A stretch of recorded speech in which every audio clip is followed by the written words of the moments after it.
Assalamualaikum warahmatullahi wabarakatuh. Waalaikumsalam warahmatullahi wabarakatuh. Perkenalkan saya Hafid dari RT 2 RW 1. Lebih kampanye dari daerah Lebak Walu. Ini yang saya sampaikan kaitan dengan lingkungan, dan juga bersyukur adanya rapat seperti ini jadi bisa membuka pikiran kita semua bahwasanya harus peduli lingkungan. Ini yang ingin saya tanyakan, yang pertama kaitannya dengan kos-kosan, kontrakan lah istilahnya. Itu di tempat kami itu kan kita tidak tahu identitas orang yang akan kontrak. Dan padahal sudah ada pemberitahuan sebelumnya kalau ada yang mengontrak baru itu harus ada pemberitahuan ke RT setempat. Nah, ini yang ingin saya tanyakan, ini bagaimana bila mana itu dibuat aturan di tiap-tiap kos atau kontrakan sehingga pengunjung yang datang itu secara otomatis tahu ada aturan di lingkungan yang ditempel di tempat kontrakan lah, misalnya ditandatangani oleh Pak Kepala Desa atau Ketua RW, jadi mengetahui ada aturan di setiap lingkungan. Itu perihal kontrakan. Terus yang berikutnya ini perihal asusila.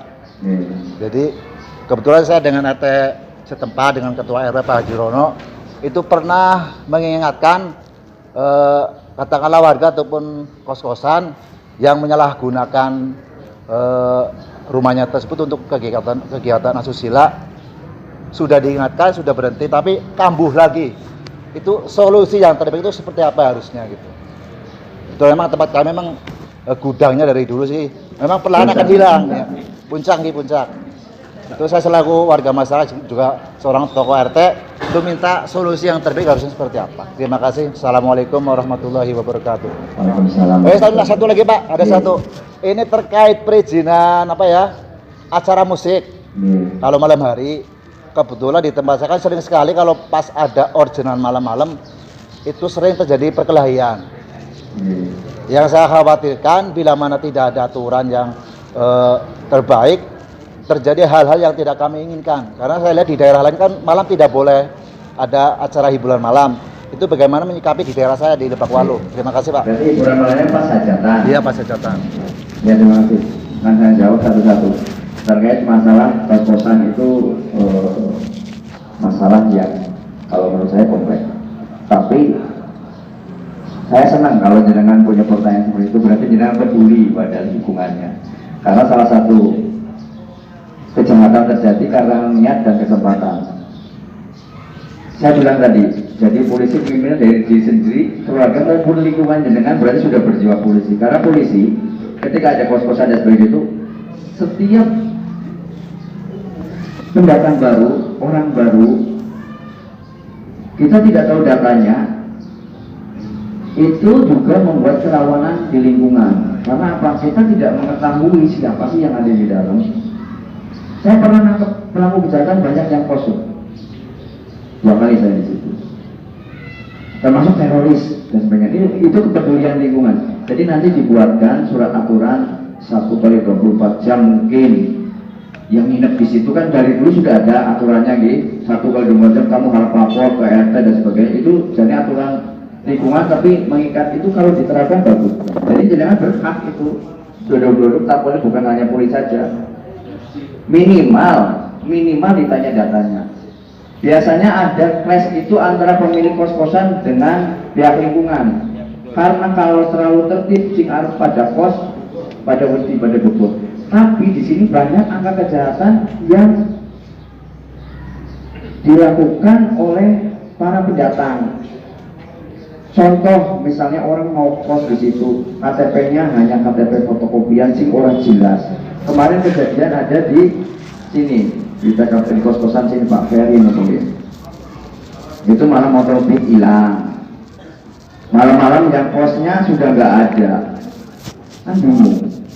Jadi nanti dibuatkan bersama-sama Pak Kades aturan yang itu nanti ditempel serta ditandatangani Babin Kamtipmasnya sekalian. Terkait dengan adanya tindakan asusila yang menjadikan itu didatangi saja, seandainya kon nanti masih tetap, nanti minta bantuan polsek yang jaga Pak. Nanti saya koordinasikan, itu ada nomor saya. Nanti akan saya membayangkan anggota saya yang pas jaga untuk datang patroli. Tapi Nusewu jangan sampai bertindak anarkis di luar kewenangan kita. Misal kita ngerampas apa, terus ngambil barang milik kos-kosan itu, karena nanti kita dibalik melakukan tindakan perampasan dan sebagainya. Karena kewenangannya bukan di kita. Sudah nih Pak? Satu lagi.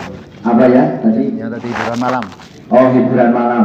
Kalau hiburan malam, kayaknya minta izin ke Polsek. Belum ada, nggih. Nanti tolong kalau memang ada, dilaporkan aja. Nanti biar Polsek yang melangkah ke lokasi. Nggih. Terkait masalah keributan atau laporkan baik tetap proses sama saya. Pasal 351, pasal 170, 351 penganiayaan, pasal 170 pengeroyokan, proses mengandang. Saya dulu menjabat di Polsek Masjid Wanarja, seperti itu Pak, asal gelutan, mesti pada gelutan asal suatu saat ada orang yang lebih menonjol, mukulin orang, dia. Padahal yang dipukuli ya temannya sendiri, saya proses, biarin temannya sendiri. Saya proses, saya janji, saya proses. Di sini gak ada yang menang-menangan. Asal ngantemi wong proses, nah untuk pengacaranya siapa sok proses sama saya. Sampai lapor ke meja saya proses. Seandainya mau dikeluarkan pun udah damai dan sebagainya, itu yang mencabut laporan itu karena bukan delik aduan. Saya proses tetap. Kalau sudah diperingatkan berkali-kali sok jagoan di sini main pukul, saya proses. Janji saya. Karena nggak sekarang udah bukan zamannya lagi uga-ugaan. Mantumi uang, mencuri uang, perkara petisi, dia nggak ada, polisi dia orang gagah, uang jenderal dari penjara, apa main direct masyarakat, duitnya sepira, duitnya sepira, boleh disewa orang bangel, apa mending mau nyokok hakim, mau nyokok apa orang kanggo, jadi itu dibahas deh, Terima ada kasih. lagi?